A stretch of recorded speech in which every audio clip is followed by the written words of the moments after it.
Alors, comment les exigences peuvent-elles atténuer, comme mes circonstances atténuantes que j'atténue difficilement comme 50 millions qui seraient obligés de rester chez soi pendant les grands événements de Gezi, c'est parce que notre fille frère n'a pas encore donné l'alerte starter, alors que c'était déjà donné, ou bien dans quelques années. Bon, alors il faut procéder, je dirais, pour donner l'ordre à l'ordre, non pas à nos pensées. Et ils sont déjà bien rangés dans leur catégorie. Il faut les déranger, justement, et non pas dévoiler ce que j'appellerais des nœuds de connexion et des nodus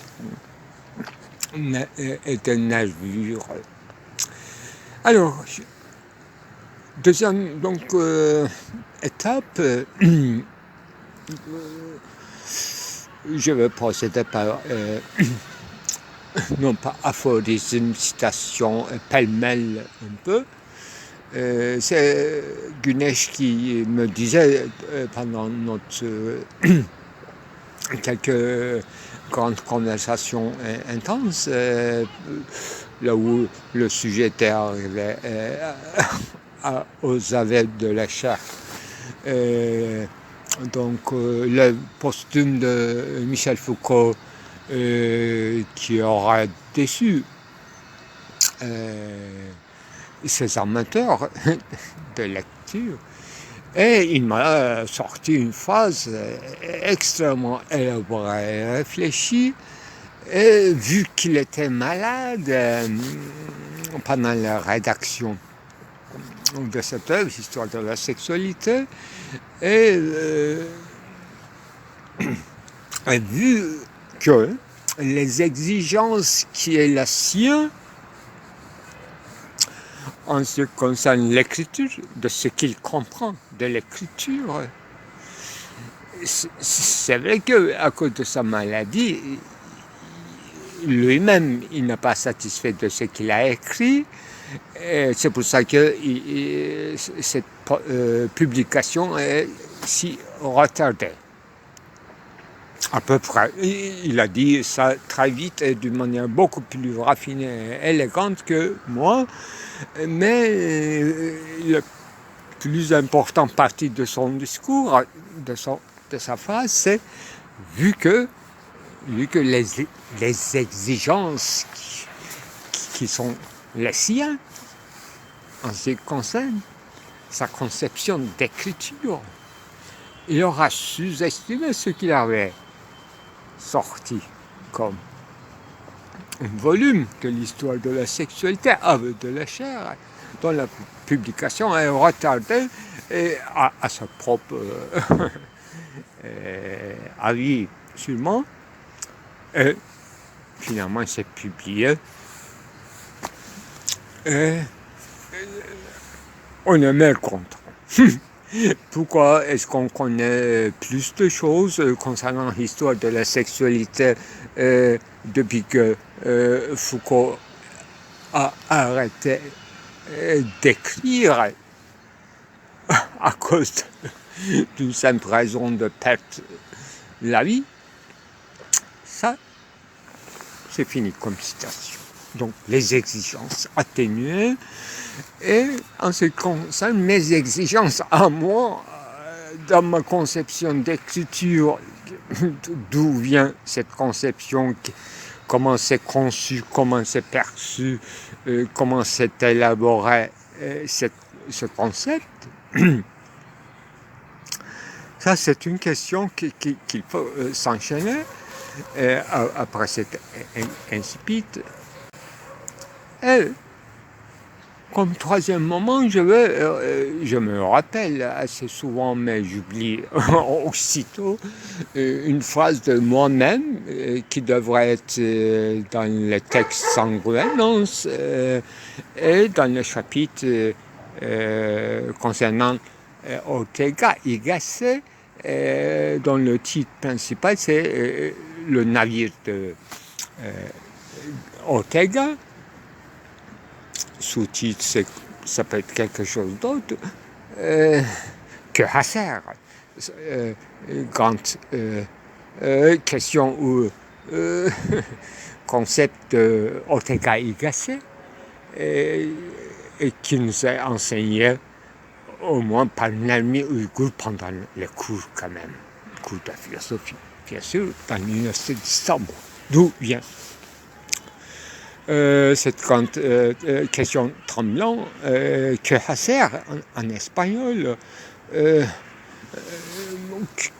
que j'ai envie de traduire en français, et maintenant, qu'est-ce qui va arriver? Qu'est-ce qui va se passer? Que Husserl. Il y avait un livre très connu que Vadis, c'est autre chose. Quoi de nouvelles, qu'est-ce qui va, le monde, ça aussi, c'est très intéressant. Dans l'autre cap de Derrida, il y a weather. En anglais, apparemment, weather veut dire le temps qui fait, au sens météorologique, mais Derrida, avec une petite jeu de mots, il réussit à en faire un concept. Le titre de ce livre, qui s'appelle L'autre cap. Alors, où va le monde? Donc, quel est le temps qui se fait? Voilà. Vous avez compris l'enchaînement. Que Husserl veut dire le monde, veut dire the world, le temps qu'il fait. Donc, Geist fonction non pas seulement en fonction des saisons, alternance de saisons, d'une manière dans une conception cyclique du temps qu'on induit comme celle des Grecs, c'est pas sûr. Et le nôtre, après Newton, après une certaine conception de temps linéaire et qui ne sera plus cyclique et qui sera chrétien parce que eschatologique dont la fin est déjà tracée en projection, etc. Bon, ça c'est une modélisation, l'une des modélisations qui a réussi, qu'il faut s'interroger là-dessus. Alors, les exigences, peut-être quatrième moment, les exigences en ce qui concerne l'écriture et moi, et ce que j'écris dans ce texte-là, en ce qui concerne Ortega, non pas sa philosophie, mais en fait un texte qui utilise son nom comme prétexte. Et quelle était cette phrase? J'espère que je n'ai pas oublié, parce que dès que je me souviens, je l'oublie. En ce qui concerne mes propres écritures. Mais on parle quand même vachement d'une 40 ans passés, et ce sont des textes non publiés, donc je ne peux pas feuilleter d'une temps à une autre à mes loisirs. Quelle était cette phrase? Alors, je disais à peu près, en parlant d'une certaine T, comme la lettre T, d'une manière kabbaliste, architecturale, totémiste, lettriste, calligraphiée, T renversée qui sert dans une communauté comme un certain ombrage, une certaine parasol. Là où on discute les après-midi, on se rassemble d'abord et on prend le temps, on révise le temps, et donc on parle, ça fait parler cet ombrage, ombrelle, umbrella, parasol, comme en forme de thé. Pourquoi thé et non pas en forme de croix? Il s'agit d'une fiction anthropologique coupée court. Que ces textes-là, ces textes-ci voudraient être philosophiques et non pas narratifs. Apocalyptique à la fin. Alors, qu'est-ce que je disais exactement? Alors, qu'est-ce qu'il est curieux de dire pour quelqu'un, pour moi-même, sûrement, qu'un homme, quelqu'un qui se dit quelque chose ou qui écrit et qui s'écrit le matin pour se relire, le lire le soir, à la tombée du soir, comme son destin. À peu près ça. Bien sûr, c'est beaucoup plus, d'une manière plus élégante, travailler ondulant et élégant, que j'avais écrit cette phrase, que je connais le concept. En ce qui concerne, sèchement, on peut le traduire, c'est se donner en écrivant, dans l'acte d'écriture, en écrivant dans la matinée, c'est-à-dire prime jeunesse, l'aube de l'humanité ou sa propre jeunesse, et c'est très bizarre, énigmatique, comme il m'apparaît. Et quelqu'un, l'homme, humain, puisse écrire quelque chose dans l'aube de sa espérance de vie, quelque chose, et le soir, pour qu'il lise lui-même, et qu'il s'attend de voir que ce qu'il a écrit comme destin, comme tracé d'une... Voilà, on dit en turc alın yazısı, l'écriture du front. C'est une manière de dire le destin dans le langage, disons, familial.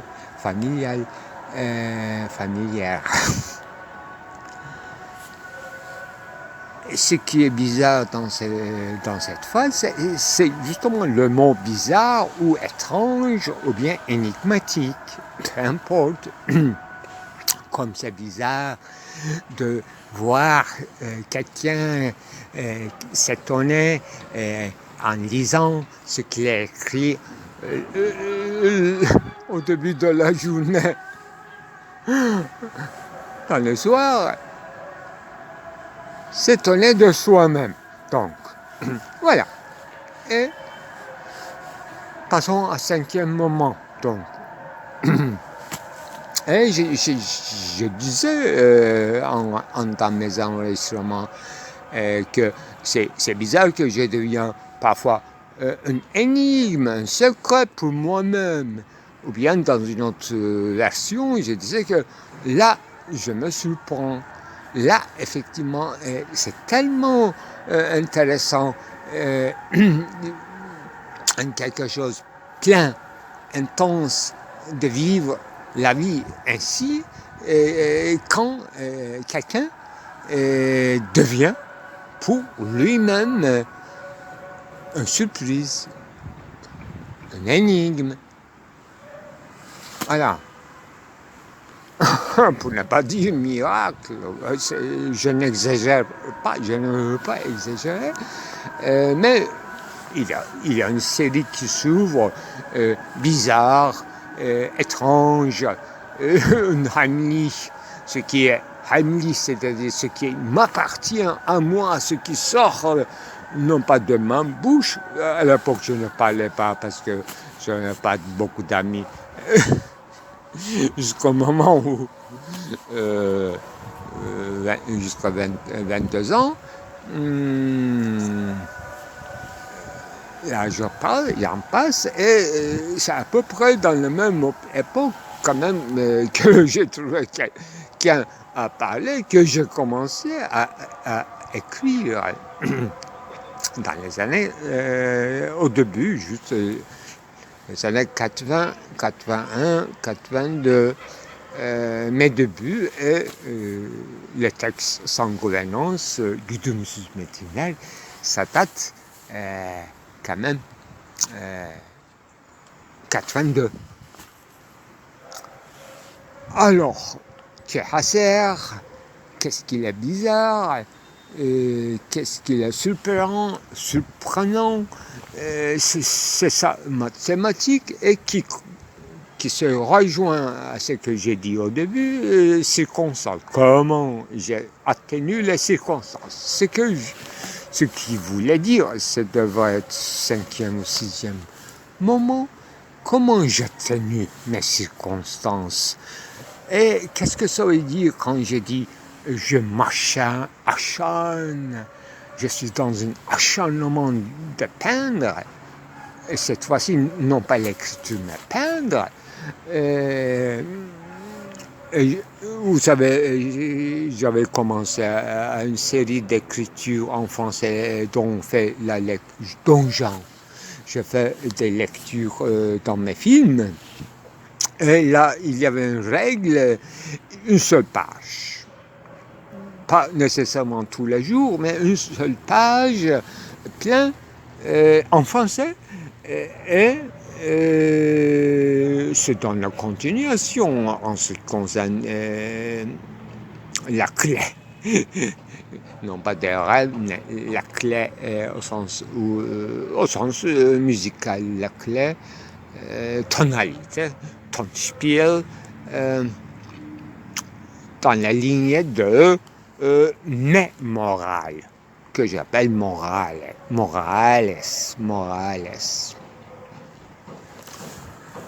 Que j'avais entamé pendant ma grande maladie grave, dans le coin de café et tout. Là, j'avais un cahier que je portais, et il ne s'agissait pas donc de se limiter à une seule page. Cette fois-ci, uniquement j'écris sur la même texture de papier, avec les différents stylos à l'occasion et en circonstance, mais voilà. Et là, dans cette série d'écritures, qu'est-ce que j'écrivais en rapport à ce que je viens de dire, circonstances atténuantes, et la problématisation de la circonstance, que le mot que je n'aime pas beaucoup, mais j'utilise pour entrer en jeu à une interrogation plus profonde. Et le mot atténuante, c'est ajouté ultérieurement, c'est devenu plus essentiel, parce que les circonstances, c'est pas des choses comme des paramètres, un diagramme déjà fait, donné, mais des circonstances incontrôlables. Et ce sont des paramètres incommensurables et débordantes. D'où vient cette exigence, cette fois-ci, de maîtriser, c'est-à-dire atténuer. Atténuer, c'est beaucoup plus élégant et raffiné que maîtriser, bien sûr. Alors que j'ai fait toute une série en ce qui concerne le rapport de l'auteur, figure de l'auteur, pauvre figure, et l'essence de la souveraineté, recherche de la souveraineté, qui comprend au sens positif toute la recherche de non pas cartésianisme, mais de Descartes lui-même. Vous voyez, mes petites avancées données à Descartes rejoignent dans cette lignée-là, alors que je ne suis pas cartésien, parce que en passant, je dis qu'il y a une uniformisation de l'espace et du temps, une ligne uniforme du temps, c'est quand même neutralisation du temps et géométrisation de la pensée, des fondements de la métaphysique. Donc, c'est dire autrement, syllogisme, rapport de proportionnalité qui est connu depuis Platon, c'est ça Descartes. Pour moi, donc, c'est insuffisant. Insuffisant cogito. Alors que mon cogito à moi, c'est pour ça que j'ai cité les exigences qui sont la sienne de Michel Foucault, en rapport à son écriture, en rapport bien sûr, non pas seulement écriture, en rapport à sa méthodologie de la recherche,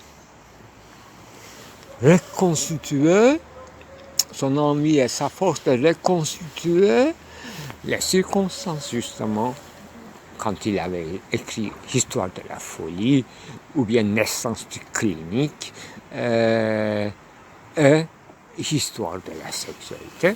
Effectivement, ça commence bien, mais ça finit trop court. C'est ça le problème. Il n'y a aucune erreur ni d'omission. Mais donc il faut donc souligner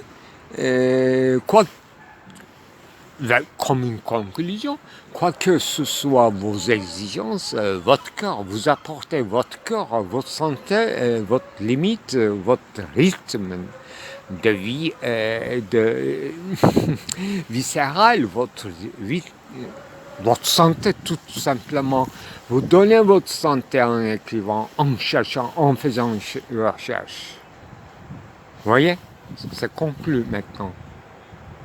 Et dans une défaillance de santé, de ce pouvoir de se donner et d'être réceptif, bien qu'on est réceptif, ouvert, et on a une exigence de recevoir toutes les circonstances, des paramètres changeants, des variables, non pas pour un simple jeu de variations hypothétiques, mais justement pour reconstituer les méandres de cette évolution, c'est-à-dire là où on est arrivé, le temps qu'il fait aujourd'hui même, qui nous est opaque, incompréhensible, alors que nous acceptons. Maintenant c'est fini, première partie. Qu'est-ce qu'il faut ajouter? On passe à un autre chapitre. J'ai dit que je suis séduit par la matière, autant que je suis séduit par mes propres pensées. C'est-à-dire, cogito m'intéresse, mais c'est pas par hasard que je cite en passant l'histoire de la folie. Donc, l'usage irrégulier et non pas par fantaisie de variation idétique de la raison. Soit que nous entendons comme mens en latin, pour donner démence, le mot démence, ou mentalité, etc. Et noésis, bien sûr, on fait comme si la langue grecque intouchée et non pas corrompue, et en usant la grecque, c'est ça notre tactique de philosophe, nous croyons, nous rêvons, nous songeons que nous disons des choses, des concepts dont tous le poète nous résiste, nous aimante. Et c'est ça.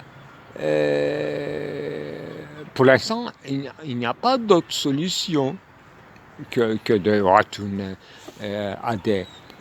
d'une part à des êtres humains, mais au moins à des langues, à des mots, que les textes sont écrits dans leurs originaux. D'où vient notre Gleichheit, grécité, viscérale. Notre gracité en tant que philosophe, en tant que praticien de philosophie, notre tendance viscérale, notre parti pris pour la langue grecque. Alors que, voilà. Alors j'ai photo. On passe au 7e moment, ou bien deuxième moment du deuxième chapitre, etc. L'écran. Pour dire, j'ai photographié le dossier ou le dos d'un camion complètement vide, comme un écran. J'aime bien photographier de temps en temps des écrans. Cette fois-ci, il y a double. Il y en a un que j'avais photographié, j'expose régulièrement, et l'autre, c'est justement un camion garé juste mon écran et dont le dos fait lui-même un écran. Et j'ai photographié. Maintenant, je vais photographier, c'est double écran. Voilà, quand on dit double, on dit triple, on dit quadruple, et ça devient sophiste, et tout jeu de miroirs et de reflets dans lequel nous baignons et nous appelons parfois des circonstances, parfois cavernes, tonneaux, enfermements, des imaginarum, nos pensées obscures, non lucides, alors que ça s'impose comme une lucidité et sur laquelle nous travaillons de manière détournée et avec les usages que chacun connaît à sa manière, déplacement, métaphorisation, métaphorène, secondaire élaboration, en vue de figurabilité, et pour être toujours dans le parage de la pensée, qui veut dire impensé. Ce qui n'est pas encore pensé, qui reste impensé, qui nous accompagne à tout, mais dans tout nos représentations. Maintenant, toute l'histoire de la philosophie de fond en comble réécrite dans mon discours. Vous voyez? On peut répéter 1000 fois que j'avais déjà répété. On peut recommencer par le divers, manifold, kantien, pour arriver au sublime, etc.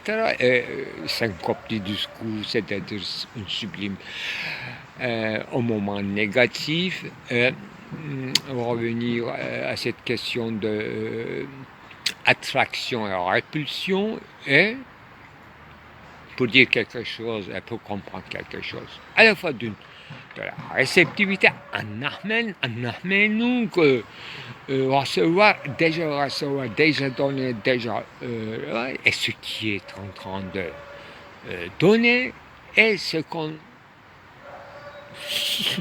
a le loisir de recevoir. La donation, c'est ça. le terme officiel de l'interrogation dans le cadre d'une phénoménologie élargie de ce que j'appelle passagèrement circonstances atténuantes. Pour rigoler, justement, pourquoi circonstances atténuantes, ce n'est qu'une sentence d'une juridiction, d'une délibération pour alléger un peu les peines, les peines d'un coupable. On est coupable ou pas, on est visé, on est accusé comme datif, génitif. Génitif, c'est encore une autre ordre. Génitif, beaucoup plus.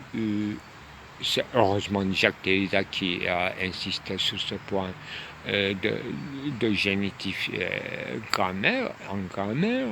Et génitif, c'est beaucoup plus près de ma conception de la dialectique, vue et corrigée, bien sûr,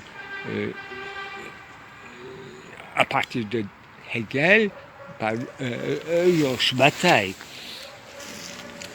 D'où vient l'indécidabilité, d'où vient sortir d'un anthropomorphisme, pour ne pas dire une certaine vision préétablie de progrès qui nous oriente. Cette vision n'existe pas dans mes interrogations, sinon je ne serais pas si compliqué et mes exigences ne seront pas si variées. Et qu'est-ce que je fais comme 9e ou 10e moment? J'ai réalisé un film qui dure 1h30, dont le titre est à peu près... Le titre n'est pas très important, mais c'était... voilà. Première esquisse du titre, c'était cinéma pur. Le cinéma pur, c'était une envie de retourner au cinéma et non pas sortir de ce journalisme philosophique et cesser d'être un rapporteur d'une praxis de peinture. Voilà. Mais le problème, c'est que ce film contient 440 images et plusieurs séquences kinétiques, c'est-à-dire vidéo à mouvement. Et mes pixels ne supportent absolument pas les finaliser comme vidéo. Je me serais d'atténuer cette abondance de circonstances dont je suis très satisfait de le faire, mais je ne peux pas réaliser, je ne peux pas finaliser, je ne peux pas publier, je ne peux pas projeter sur un écran, c'est ça le problème. Donc, je suis forcé de l'atténuer, c'est-à-dire procéder par sélection et discrimination, élimination, alléger le film. Je crois que diviser en deux ce film ne marcherait pas, parce que c'est vraiment, il en a beaucoup de séquences filmiques dans lesquelles on ne voit que des aimables hérissons, abandonnement, et même bariolé en toutes couleurs, en payant. Et ça, j'avais diminué une main, n'est-ce pas? Il n'y a pas une variation idétique de main, il n'y a pas une variation idétique de hérisson. Un hérisson est une hérisson, dont le sens est caché et inclus dans son concept. C'est ça que je voulais quitter.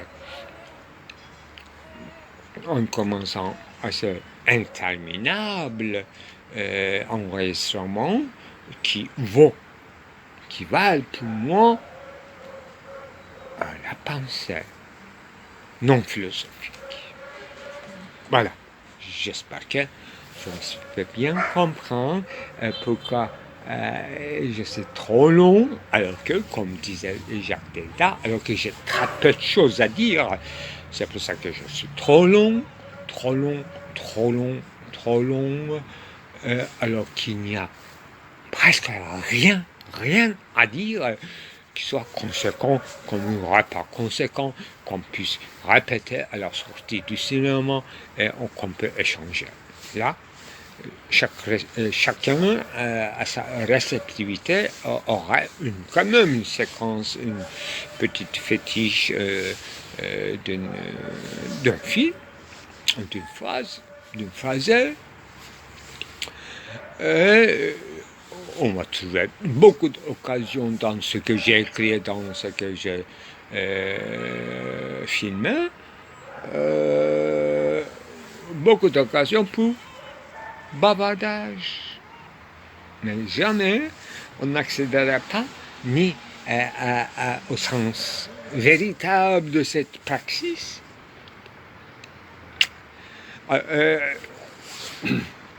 Puisque le but n'est pas déclaré, sauf le but apparent, c'est-à-dire toujours emprunté à des grands philosophes. Variation eidétique, circonstances atténuantes, ce ne sont que des citations. Donc je répète la phrase de Gunesh pour conclure avec les exigences qui sont les siens. Michel Foucault a interdit la publication de son œuvre inachevée qui était la tombe dernière de l'histoire de la sexualité. Ce qui prouve d'emblée que l'histoire de la sexualité, indépendamment de ce qu'a écrit Michel Foucault, contient une richesse dont la délimitation n'est pas prévue ni par aucune théorie englobant ni par... J'ajoute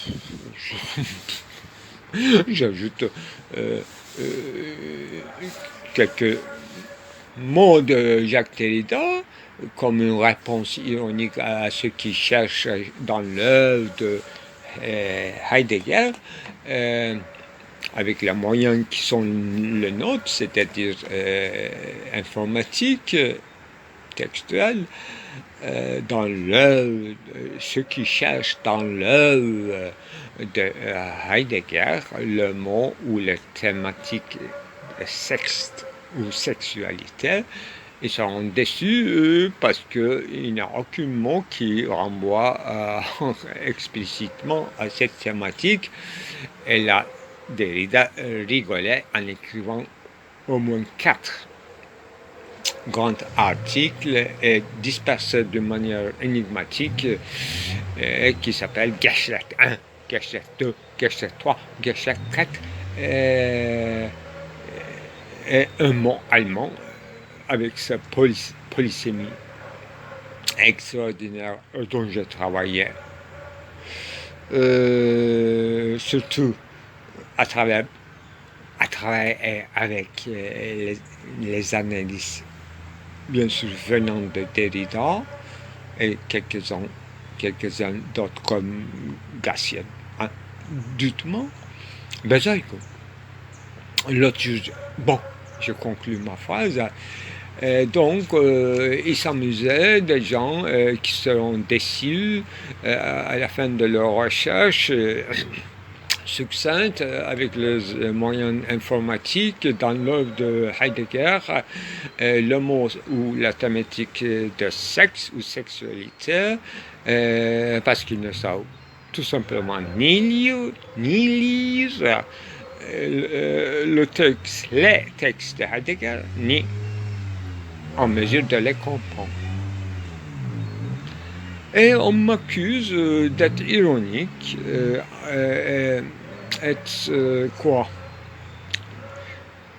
voilà. Et Derrida aussi, il était ironique. Moi, je ne vois pas des insultes, je suis ironique. Et le mot ironique et le concept même d'ironie est très peu travaillé, très peu réfléchi. Alors qu'il y a une abondante littérature, ironie Socrates, ironie chez Descartes, pourquoi pas ironie parfois chez Kant, et explicitement analysée chez Hegel et chez les romantiques, bien sûr, allemands. Pourquoi pas chez Rabelais, pourquoi pas chez Pascal, Michelet, chez plein d'autres gens, jusqu'à l'autrement. Alors, c'était la conclusion de la conclusion. On m'accuse et on m'accuse d'abord d'être trop flou, dispersé, n'ayant pas vu, affiché, déclaré d'avance ou fait des ironies. Par exemple, l'un des mes derniers films commençait avec ce mot un peu bégayé en disant que je veux que ces enregistrements soient off-record parce que je veux préserver mon droit de changer d'avis et me rectifier. Là, effectivement, ce film n'est pas du tout visionné parce que les gens, ils ont entendu 3 phrases et ils ont laissé tomber parce qu'ils n'ont pas eu la confiance à mon discours et ils étaient à la recherche d'un fifrère qui va les guider. Et moi, je ne suis pas fifrère. Je peux être un guideur au sens d'accompagnateur, accompagnement, une musique accompagnement, voyageur d'accompagnement.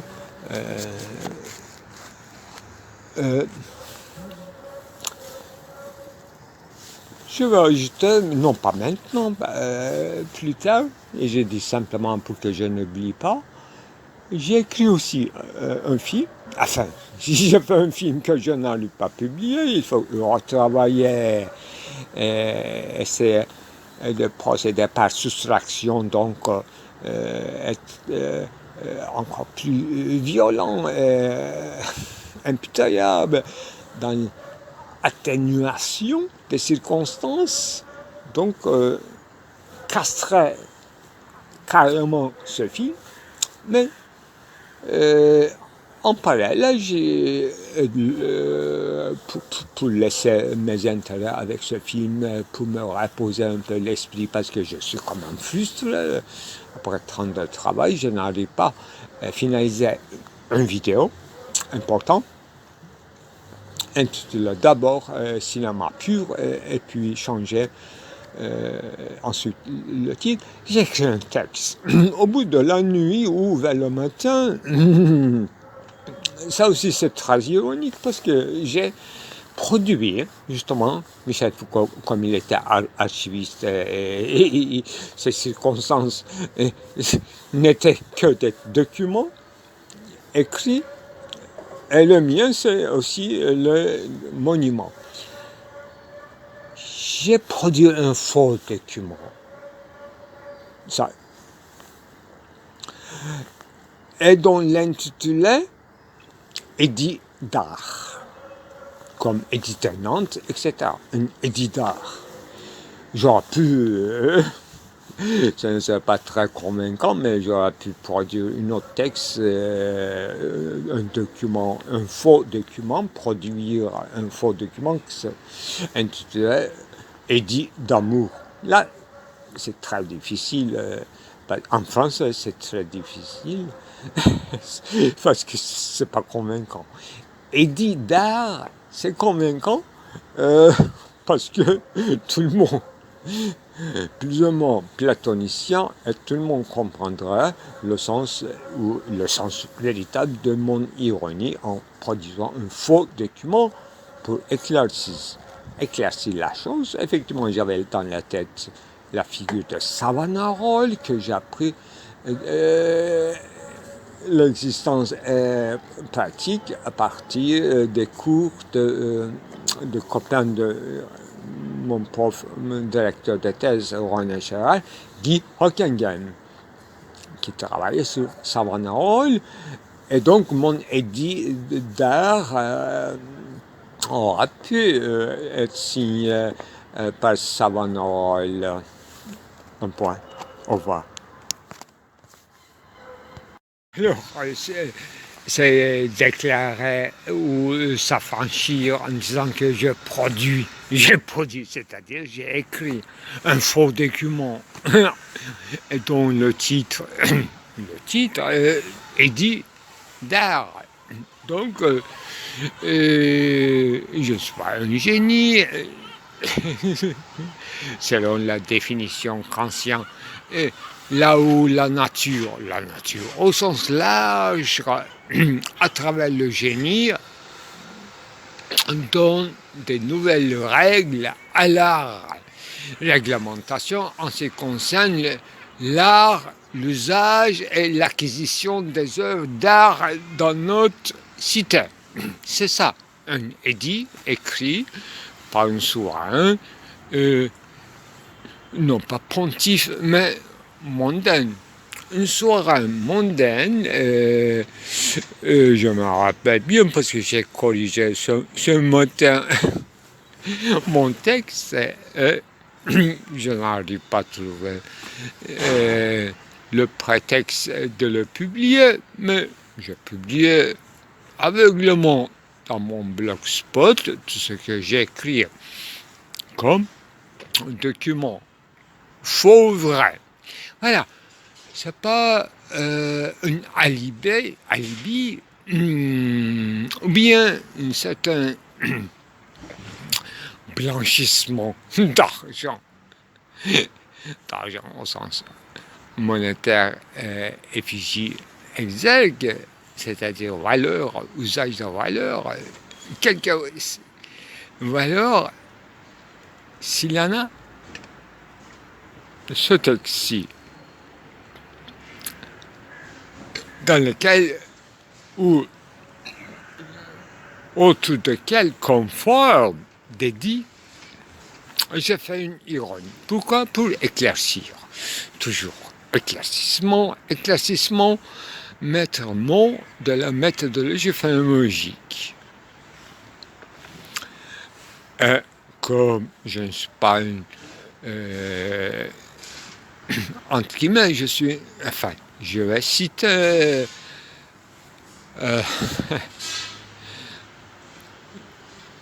Ulysses de James Joyce, Notorious Phenomenologue,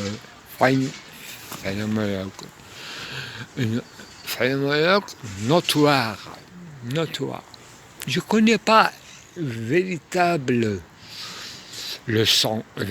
sens de cet adjectif notoire, notorious, phenomenologue, de notre ville. Dans notre ville, il est venu un archiviste, comme il peut y avoir dans l'œuvre de Pouchkine, par exemple. C'est ça. Ce sont des mots de Gilles Deleuze quand il écrivait ce grand texte qui s'appelle, si je ne me trompe pas, Theatrum Philosophicum. Ce texte écrit par Deleuze après la publication d'une œuvre de Michel Foucault, Theatrum Philosophicum, que j'utilise en élargissant en tous les sens le sens, et dont Lacan que j'ai photographié, que je me suis photographié devant, en fait partie. Donc, c'est pas une alibi pour me blanchir, non pas l'argent, mais mon œuvre, mes dits, mes paroles, mes œuvres picturales. Mais c'est une surenchère de plus pour me discréditer aux yeux du public comme quelqu'un qui devrait être considéré à la fois méfiant et à qui il faut se méfier. L'ironie comme concept n'ayant pas de lieu dans cette affaire sérieuse concernant le fonctionnement de l'entendement, donc qui tombe sous la catégorie qui, pourquoi, où, en quel rapport et dans quelle modalité. Donc, le fonctionnement de la pensée réduit à son usage catégoriel donne des résultats époustouflants. Ça, c'est le premier point. C'est fini. Très important. Et l'autre point. Méfiance, donc, récalcitrante, ironie, improductibilité, improductif, une œuvre non publiée, encore plus surenchère. C'est la légende, la mythologie de l'auteur comme souverain, mais qui n'est même pas capable de signer son œuvre. C'est le pire des choses. Donc Kierkegaard, avec son concept, qui n'en est pas un, mais une praxis philosophique ironique. Donc nous manquons beaucoup de moyens. Nous manquons de beaucoup de moyens pour faire de la philosophie, pour s'entendre, pour se faire entendre. Un autre point, pourquoi je parle français alors que je ne suis pas français, alors que j'ai appris français, non pas par hasard, mais très tard, tardivement. C'est pas ma langue natale, maternelle, loin de là. C'est ma langue morte. Je veux que le français, pour que ça fonctionne dans mon usage, dans l'usage dont j'ai fait du français, il faut que ça sonne, je voudrais que ça sonne comme une langue morte, digne de philosopher et penser, et de s'exprimer en énoncé. C'est ça. Ceci est dit. Une réponse claire à plusieurs questions intelligentes. Pour moi-même aussi, c'est intelligent, très intelligent. Alors, revenons à des choses atténuées, c'est-à-dire moi, comme j'ai fait une citation de mon propre texte Bateau navire de Ortega, effectivement, je pensais dans mes jours de jeunesse à Paris, écrivais une thèse de doctorat, etc., etc. Je pensais que cet œuvrement, c'est quoi? Cette jeune mortification qui implique une écriture, une rédaction d'une thèse de doctorat à Paris, non pas heureusement à Sorbonne, ça implique que moi, je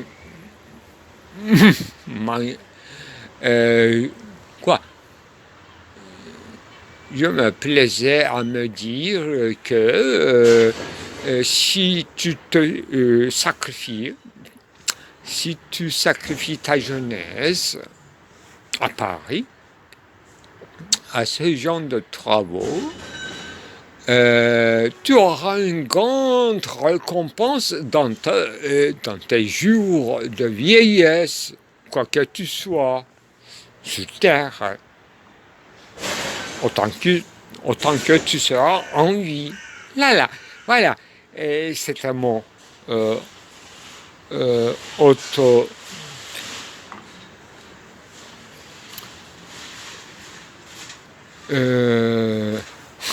non pas récompense promise, mais un certain soulagement en pensée, une vision.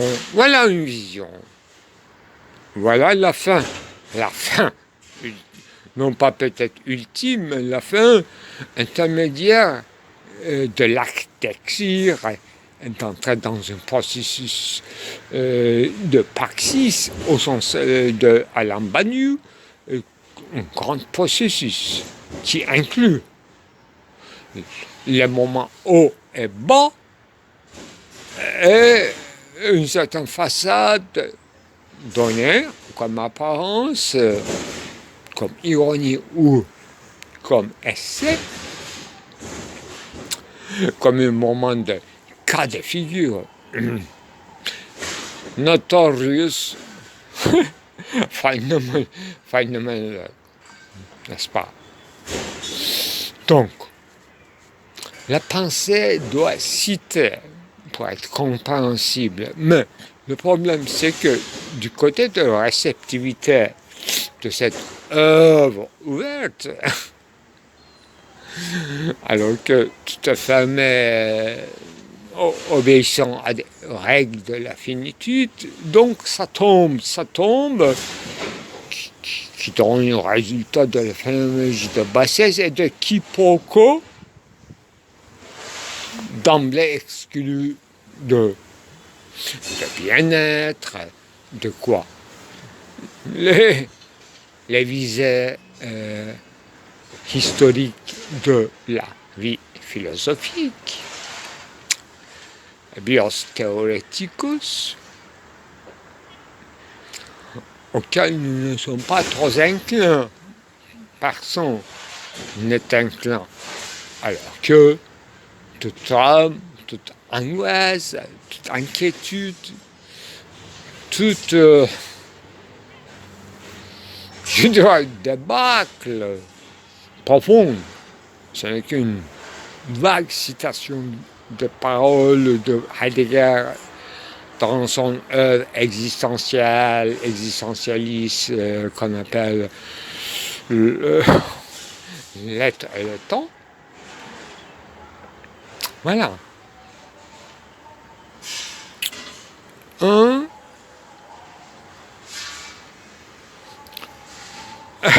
Voilà, une citation de Derrida. Ça devait venir l'un des livres tardifs de soi, de lui-même, en ce qui concerne la psychanalyse. Si l'institution de justice, donc théorie de jugement, aura quelques connaissances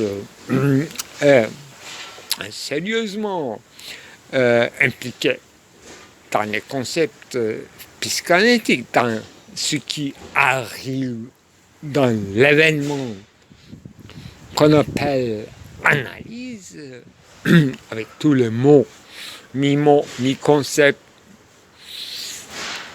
dans le discours juridique. S'il y aura une interaction entre une science nouvelle, dont l'historicité encore recherchée dans les clés de rêve, qu'on discrédite souvent pour son décodage sous une vision, comment on dit, sous une vision de souveraineté ou au-delà, etc. Bon, je ne discrédite ni astrologie, ni la clé, la clé de son livre. Mais, enfin, pour faire de la psychanalyse comme discipline, non pas une science juive, mais une science qui est en train de se construire dont l'objet est notre psyché, et non pas commun, en tout cas. Voilà. Derrida disait que si les juristes connaissaient un peu les concepts psychanalyse, les implications dans leur pratique, le monde aura tout à fait une autre façade, un autre aspect, une autre pratique. Bon. Je ne peux pas donner une référence exacte, comme le titre de son livre, mais, comme je dis, et de l'autre côté, Freud lui-même écrivait un livre prominatoire qui s'appelle L'avenir d'une illusion, sur la religion, n'est-ce pas? C'est pour compléter son grande recherche qui a débuté pour nous. Pour nous, de notre point de réception, pour l'inclure, cette science nouvelle, la psychanalyse, dans le domaine de la science sociale, science humaine. Geisteswissenschaft, et lui-même avait entamé cette intégration insoupçonnée avec son livre Moïse, monothéisme, et d'autre part totem et tabou, dans le sillage duquel nous baignons, nous apprenons, nous regardons, nous avisons, nous aiguisons nos regards, notre vue, notre stylo d'écrire.